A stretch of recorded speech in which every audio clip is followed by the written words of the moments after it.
So this is a really weird and interesting article I read. Did I say it was weird?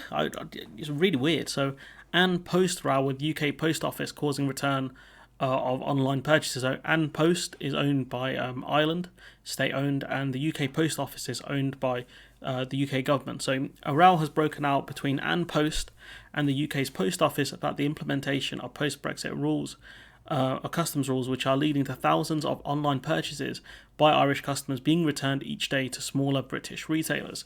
So, Ann Post Chief Executive David McRedmond said it is extraordinary that the UK's Post Office has yet to invest in the technology needed to add certain digital codes onto the packages that are dropped off at local offices by small and medium enterprises, SMEs.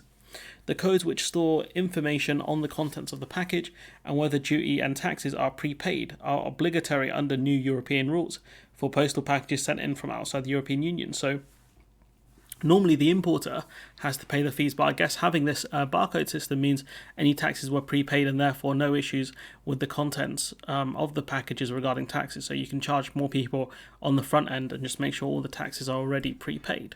Mr. McRedmond accuses the UK Post Office of not looking after the interests of its own citizens and SMEs because its inability to add the codes to the packages sent to the Republic of Ireland from British post offices, he said, was damaging trade for small businesses that sell to Irish customers online. I mean, this is a big accusation. Accusing the post office that is owned by the government, the British government, of failing people and businesses is wild but true. The more parcels that go from GB to Ireland that get rejected, the more frustrated consumers in Ireland will get. But also, this will impact UK businesses because it will cost them money to resend packages, and will also damage confidence in Irish consumers to keep buying British goods via the post. This will impact this will impact Irish consumers further because if the right taxes are not paid, then the package can be rejected or the end recipient may have to pay for the taxes. That's a huge pain, and they can ask for the package to be sent back if they don't want to pay for the tax, which can cause more problems. It's crazy. It isn't complicated, he said. I do not know why the post office hasn't implemented the system. It must act in British citizens' interests, he said. Mr. McRedmond had a letter published in the British newspaper The Financial Times in which he blamed the issue for contributing towards a 52% decline in postal trade between Ireland and Britain. The letter sparked fury within the UK Post Office, which contacted Ann Post in Dublin to complain. The UK Post Office, a state-owned entity, insists the codes are the responsibility of the separate, privately owned Royal Mail, which runs the delivery of items left into the post office. So you can see the issues here. Lower postage between GB and Ireland means Ann Post make less money as less people are ordering items via the post from Great Britain, so they're not happy. The post office are blaming Royal Mail, but the post office asks customers to fill in customers' documents if they're relevant to where a person is sending the item. So I think this might be on the post office, at least in my opinion. The row revolves around an EU system for postal packages known as Customs 2020, which sets rules for deliveries from countries outside the bloc. It applies to Britain since it left the EU. Ireland was the first country to be asked to implement the Customs 2020 regime following Brexit, so it makes sense for Ireland to be the first to implement the system given the amount of trade volumes via post. But the post office would have known about this way in advance because this law is recent. The EU doesn't do hidden laws. The rest of Europe is due to implement the same system next month, which is ominous. Mr. McRedmond said that unless the post office invests in the necessary technology infrastructure to add the digital codes at local post offices, the disruption with Ireland will be repeated with every other EU nation. He called upon the British government to order its post office to implement the Customs 2020 kind of rule set.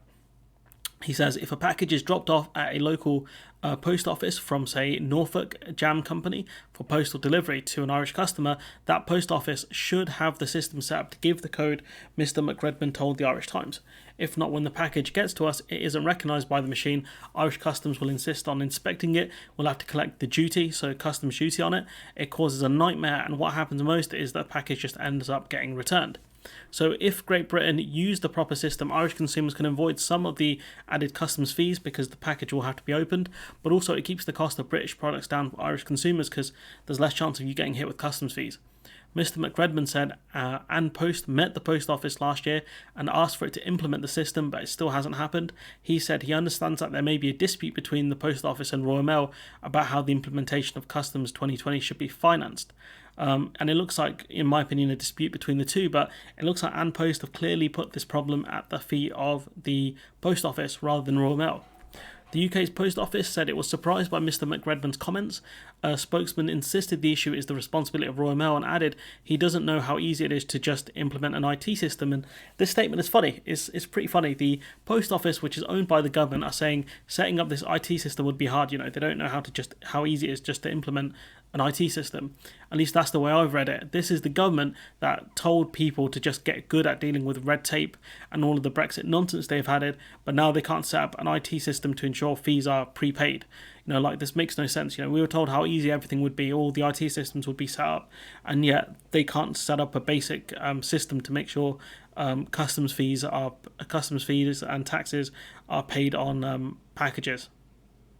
Does anyone see the disconnect there? In a follow-up statement to the Post Office said, while many parcels that arrive in Ireland will never have been dropped off at a post office, our branches follow the custom label process set by Royal Mail. They collect parcels for onward delivery and are responsible for ensuring that the deliverer is compliant with the customs rules. The Post Office is working with Royal Mail to develop a process, blah, blah, blah, blah. So the Post Office are punting, they're blaming Royal Mail, and no doubt Royal Mail will blame the Post Office. So it does look like the government are going to keep blaming Royal Mail for this. But the issue is the longer they waste time on this, the more small British exports to Ireland will suffer as the postal system won't be viable, which is just sad that a lot of these small businesses won't be able to keep progressing and keep expanding because the government can't deal with basic IT problems and keep denying that it's their problem. And that's the classic Tory government mantra. It's not our problem, it's your problem, you deal with it, we're not going to pay for it, how do you expect us to afford it, etc. Anyways, I'm going to leave it there. Let me know what you think in the comments below. Like, comment, share, subscribe, support the channel on Patreon if you can, and hopefully I'll see you in the next one.